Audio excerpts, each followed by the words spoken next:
சின்ன பொண்ணு, வாடி வாடி. நான் சொன்ன முருங்கத்தோப்பு இதாண்டி. பாத்தியா எவ்வளவு முருங்கை மரம் இருக்குன்னு? ஆமாங்க, பரவாயில்லையே, நிறைய முருங்கை மரம் இருக்கு.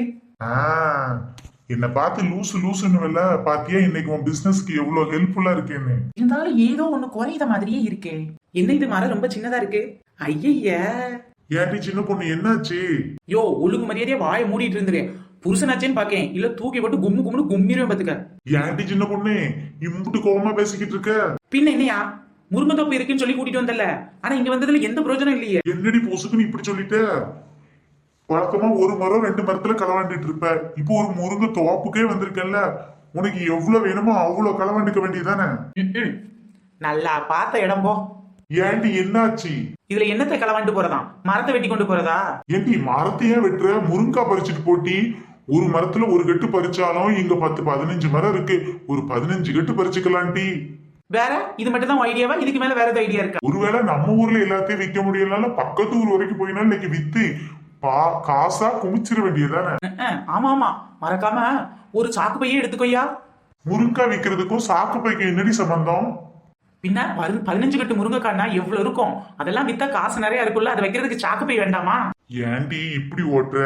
யோ, முருங்கை மரம் இத்தனை இருக்குன்னு பாத்துட்டு வந்தியே, அந்த முருங்கை மரத்துல ஒரு முருங்கைக்காயாச்சும் இருக்கான்னு பாக்க வேண்டாமா? ஐயோ, ஒரு முருங்கா கூட இல்லையாட்டி? யோ கடுப்பேத்தாத, நானே இவ்வளவு தூரம் வந்துட்டேமே சொல்லி செம்ம கடுப்புல இருக்கே, நீ மேல மேலும் கடுப்பேத்தாத. ஆமா, ஒரு காய் கூட காய்க்கல, இப்பதான் பூவே பிடிச்சிருக்கு. சும்மாவே ஜிங்கி ஜிங்கி ஜிங்கி ஜிங்கின்னு ஆடுவா.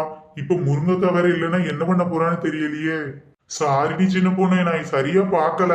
ஜிங்கி சிக்கி ஜிங்கி சிக்கி ஜிங்கி சிக்கி ஜிங்கி சிக்கி. ஐயோ கடவுளை, என் பொண்டாட்டிக்கு என்னாச்சுன்னு தெரியலையே. முருங்கை இல்லைங்கிறதுல டென்ஷன் ஆகி மூளை குழம்பி பைத்தியம் பிடிச்சிருச்சு போல. என்னாச்சு சின்ன பொண்ணு, என்னாச்சு? முருங்கை வேற இல்லையேன்னு கடுப்புல இப்படி பைத்தியம் ஆயிட்டியடி. யோ, முருங்கைக்காய் இல்லனா என்னையா, முருங்கை இலை இருக்கே, ஜிங்கி சிக்கி ஜிங்கி சிக்கி. மரம்னா இலை இருக்கத்தானடி செய்யும். இந்த வேகாத வெயிலில உன்னை நம்பி இவ்வளவு தூரம் வந்ததுக்கு சும்மா போச்சேன்னு டென்ஷனா இருந்தேன். ஆனா முருங்கை மரத்துல இலை இருக்குல்லையா, அதுக்கு இன்னொரு பேர் இருக்குல்ல.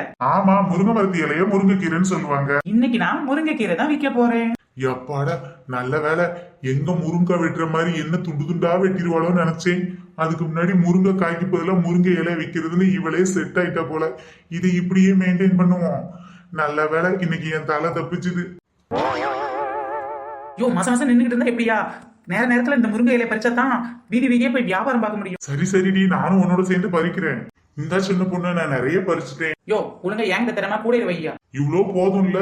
போதும் போதும், இதை விக்கிறதுக்குள்ளே போதும் போதும் ஆயிரும். எப்பாட இவ்வளவு தூரம் வந்ததுக்கு முருங்கலையாவது கிடைச்சது. ஓ, இனிமேல் தென்னை மரம் இருக்கு மாமரம் இருக்குன்னு வந்து வச்சுக்கோயேன், அதுல காய் இருக்கா கனி இருக்கான்னு பாத்துட்டு வா.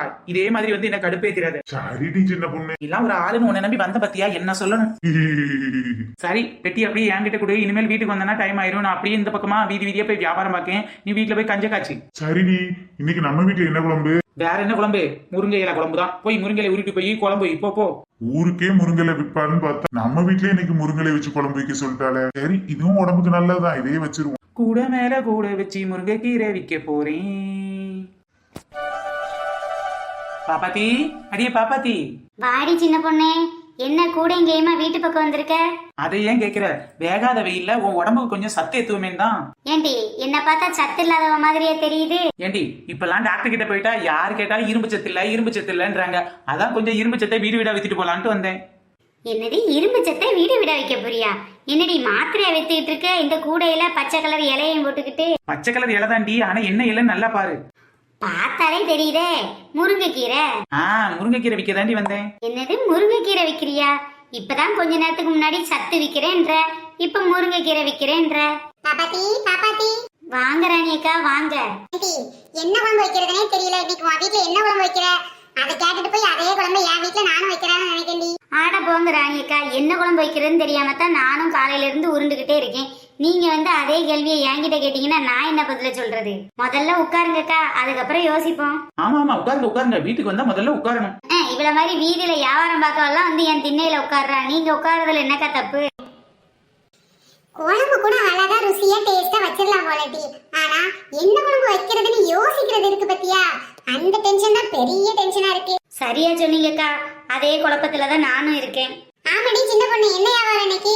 ஏக்கா உங்க குழப்பத்தை தீக்கிற வியாபாரம் தான். சின்ன பொண்ணு நீ சரியான ஆளிட்டி. நான் கேட்டோம்னா உனக்கு சத்து கொடுக்க வந்தேன்ற, அவங்க கேட்டா அவங்க கிட்ட குழப்பத்தை தீர்க்க வந்தேன்ற.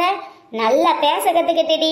பின்ன உங்ககிட்ட டெய்லி வியாபாரம் பாக்குறேன்ல, உங்களை மாதிரி பேசலன்னா எப்படி உங்ககிட்ட வந்து என் வண்டியை ஓட்ட முடியும்? அதுவும் சரிதான். என் குழப்பத்தை எப்படி நீ தீர்க்க போற? வேற எப்படி?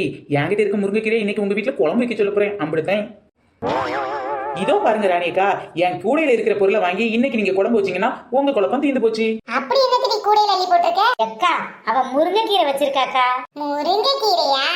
ஒரு தண்டங்கீரைனால வாங்கி கடைஞ்சி பருப்பு போட்டு குழம்பு வச்சா ருசியா இருக்கும். முருங்கைக்கீரை எல்லாம் வச்சா பிள்ளைங்க சாப்பிடாது. அக்கா என்ன குழம்பு வைக்கிறதுன்னு குழப்பத்தை தீக்கிறதுக்காக இன்னைக்கு முருங்கைக்கீரையை குழம்பு வச்சிருங்க, உங்க குழப்பம் தீர்ந்து போகும். இப்படி பார்த்தா நீ சொல்றது நியாயமா தான் இருக்கு. ஐயா என் வீட்டுல எல்லாம் முருங்கைக்கீரை யாருக்கும் பிடிக்காது. வேணா ராணியை கட்டையை கொடுத்துட்டு போடி, எனக்கு வேண்டாம். எந்த டாக்டர்கிட்ட போய் உடம்பு செக் பண்ணாலும் முதல்ல இரும்பு சத்து இல்லைன்னு தான் சொல்றாரு. அதனால என்ன டீ, பழைய இரும்பு தவிர கடையில போய் இரும்பு சத்தை வாங்கிட வேண்டியதான். அட கேடு கட்ட கிறுக்கி, இரும்பு சத்து ஒண்ணு இரும்பு கடையில் விற்காது. இந்த மாதிரி முருங்கைக்கீரை, பேரிச்சம்பழம், மாதுளம்பழம் இதுல தான் இரும்பு சத்து இருக்கும். ஓ அப்படியா டீ? என் பிள்ளைக்கு இரும்பு சத்து கம்மியா இருக்குன்னு டாக்டர் சொன்னாரு டீ. ஆமா ஆமா, எனக்கும் கொஞ்சம் இரும்பு சத்து கம்மியா இருக்குன்னு டாக்டர் சொன்னாரு. குழம்புக்கு குழம்பு மாச்சி, சத்துக்கு சத்து மாச்சி. இந்த முருங்கைக்கீரையை வாங்கி வச்சு நீங்க பொரியல் பண்ணலாம், அவியல் பண்ணலாம், சூப்பு பண்ணலாம், சோப்பு பண்ணலாம். என்னது சோப்பா? சும்மா ஒரு ரைமிங்கா இருக்கட்டுமே அடிச்சு விட்டேன்க்கா. உங்களுக்கு எந்த விதமா வேணுமோ அந்த விதமா பண்ணுங்கக்கா. என் பிள்ளைக்கு நான்வெஜ் இல்லைன்னா உள்ள இறங்காது டீ. முருங்கைக்கீரை அவிச்சு அதோட முட்டையை போட்டு பொரிச்சு எடுத்தோம்னா முருங்கைக்கீரை பொரியல், முட்டை பொரியல் சூப்பரா இருக்கும். என் பிள்ளைக்கு சூப்புனா ரொம்ப பிடிக்கும். முருங்கைக்கீரை அவிச்சு அந்த தண்ணியில லைட்டா தாளிச்சு விட்டு கொடுங்க, சூப்பு சும்மா சூப்பரா இருக்கும். அப்புறம் ஒரு சில தேங்காய் மிளகத்தை அப்புறம் பொரிகளை எல்லாம் அரைச்சி நல்லா தாளிச்சு அதுல அதை ஊத்தி நல்லா கொதிச்சு வந்து இறக்க போற சமயமா ஒரு குத்து முருங்கைக்கீரையை போட்டு இறக்கி சோத்தோட ஊத்தி சாப்பிட்டோம்னா முருங்கைக்கீரை குழம்பு ருசியா இருக்கும்.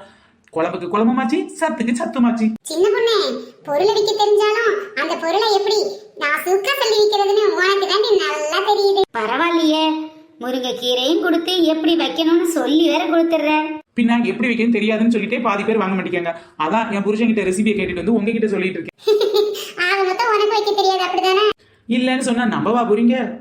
நம்ம டெய்லி முருங்கைக்கீரை சாப்பிடலாம் கூட பரவாயில்ல, அட்லீஸ்ட் வாரத்துக்கு ஒரு முறையாவது குழந்தைங்க பெரியவங்க எல்லாருமே முருங்கைக்கீரை சாப்பிடணும். அது நமக்கு எந்த விதத்துல பிடிச்சிருக்கோ அந்த விதத்துல சாப்பிடலாம். சிலருக்கு வந்து கஞ்சியா காய்ச்சி சாப்பிட பிடிக்கும், சூப்பா பிடிக்கும், கூட்டா பிடிக்கும், குழம்பா பிடிக்கும். ஒரு வாரம் இப்படி ஒரு வாரம் அப்படி எப்படி வச்சாது வாரத்துக்கு ஒரு முறை முருங்கைக்கீரை கொடுத்துருங்க. குழந்தைங்களுக்கு முக்கியமா கொடுத்துருங்க. சரி டி, நீ இவ்வளவு தூரம் சொன்ன விட்டு முருங்கைக்கீரை வாங்காம இருப்போமா? எனக்கு ஒரு கட்டு கொடுடி. சரி, எனக்கு ஒரு கட்டு கொடு. எப்படி முருங்கைக்கீரை 5 ரூபா தானே? ஏக்கா முருங்கைக்கீரை அருமை தெரியாம பேசாதீங்கக்கா. இதுக்கு முன்னாடி ஒரு கட்டு 5 ரூபா தான். ஆனா இப்போ முருங்கைக்கீரையில இவ்வளவு சத்து இருக்குன்னு தெரிஞ்சனால எல்லாரும் போட்டி போட்டுக்கிட்டு வாங்கிட்டு இருக்காங்க. அதனால இப்போ ஒரு கட்டு 10 ரூபாக்கா. பரவாயில்லையே, முருங்கைக்கீரை கூட ரேட்டு கூடி போச்சு போல. இருந்தாலும் சும்மா கிடைக்கிற முருங்கைக்கீரைக்கு இம்புட்டு வேலை வச்சா ரொம்ப அநியாயம். பாத்தீங்களா விலை மலிவா கிடைக்கும். அப்படிங்கறதுனாலதான் முருங்கைக்கீரை யாரும் வாங்கி வீட்டுல சமைக்கிறதே இல்ல. அது நம்ம பக்கத்து வீட்டுல ஈஸியாவும் ஓசியாவும் கிடைக்கும்ட்டு யாரும் இதை மதிக்கிறதும் இல்ல. அதான் கொஞ்சம் ரேட்டை கூட்டி விட்டாச்சு, இதோட அருமை மக்களுக்கு தெரியுமேன்னு பாக்கலான்ட்டு எங்க சங்கத்துல பேசி இப்பதான் 5 ரூபா கட்ட 10 ரூபாய்க்கு இம்ப்ரூவ் பண்ணிருக்கோம். முருங்கைக்கீரை விக்கிறதுக்கெல்லாம் சங்கம் வச்சிருக்கோம். முருங்கைக்கீரை சங்கம் கிடையாது, கூடையை தூக்கிட்டு வீதி வீதியா வியாபாரம் பார்ப்போர் சங்கம்னு ஒண்ணு வச்சிருக்கோம். சரிடி, சரியான சங்கம் தான். 10 ரூபாய்க்கு ஒரு கட்டை கொடு. பக்குவமா வச்சு குழந்தைகளுக்கு கொடுங்க. எப்பப்பா 10 ரூபாய்க்கு இவ்வளவு கிட்ட முருங்கைக்கீரை விற்கிறதுக்குள்ள என் உயிரே போயிட்டு வந்துரும் போல தெரியுது. ஃப்ரெண்ட்ஸ், உங்க வீட்ல வாரத்துல எத்தனை நாள் முருங்கைக்கீரையை சமையல்ல சேர்த்துப்பீங்க அப்படின்னு சொல்லி கீழே உள்ள கமெண்ட் பாக்ஸ்ல மறக்காம சொல்லுங்க. ஒருவேளை இதுவரைக்கும் நீங்க முருங்கைக்கீரையோட அருமை தெரியாம அதை யூஸ் பண்ணாம இருந்தீங்கன்னா இனிமேல் மறக்காம வாரத்துக்கு ஒரு முறை முருங்கைக்கீரை சேர்த்துக்கோங்க. ஃப்ரெண்ட்ஸ், இந்த வீடியோ உங்களுக்கு பிடிச்சிருந்துச்சுன்னா லைக் பண்ணுங்க, ஷேர் பண்ணுங்க, கமெண்ட் பண்ணுங்க. ஆமா ஃப்ரெண்ட்ஸ், நம்ம சேனலை இப்போ தான் நீங்க ஃபர்ஸ்ட் டைம் பாக்குறீங்க அப்படின்னா கீழே உள்ள ரெட் கலர் சப்ஸ்கிரைப் பட்டனை கிளிக் பண்ணுங்க. ஃப்ரெண்ட்ஸ், நம்ம சேனல்ல யாரெல்லாம் கமெண்ட் பண்ணிருக்காங்க அவங்க நேம் எல்லாம் இப்போ நம்ம பார்க்கலாம். ராதா நாடார், சோபிகா, சுபாஸ்ரீ, ராமர்மூர்த்தி, பாக்கியலட்சுமி, செந்தில்குமார், சத்யா, சோபா, சேமன் ராஜா, ரேவதி, ராதிகா, செல்வம், தமிழ்ச்செல்வம், தீபா, ராணி, வீரலட்சுமி, முருகன், செல்வம், மனோஜ் பூங்கேல், இவாஞ்சலின், சோனா, இந்த மாதிரி நிறைய பேர் கமெண்ட் பண்ணிருக்காங்க. கமெண்ட் பண்ண எல்லாருக்கும் ரொம்ப பெரிய தேங்க்ஸ். தொடர்ந்து வீடியோ பாருங்க, என்ஜாய் பண்ணுங்க. ஃப்ரெண்ட்ஸ், ஒருவேளை உங்க நேம் இந்த லிஸ்ட்ல வரல அப்படின்னா ஒன்னும் டென்ஷன் ஆகாதீங்க. நெக்ஸ்ட் வீடியோ தொடர்ந்து பாருங்க, அதுல உங்க நேம் கண்டிப்பா இருக்கும். ஓகே, பை ஃப்ரெண்ட்ஸ், நாம நெக்ஸ்ட் வீடியோல சந்திக்கலாம்.